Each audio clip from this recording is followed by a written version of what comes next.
Hey boys and girls, today we are going to be practicing our sounds without using our key picture. So before we begin, I bet you're hearing a sound. Let's listen.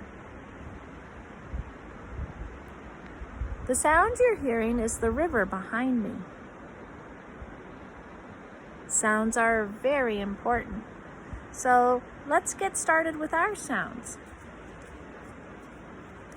Here we go. V, j, ks, a,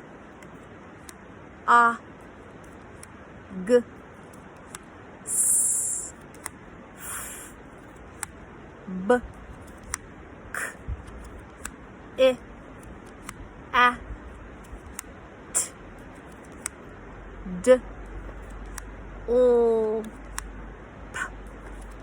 p, z, k, qu, w, y, eh. All right, everyone. I hope you enjoyed that and you did really well with your sounds. Look for the next video that you will be in charge of saying the sounds, not me. Bye.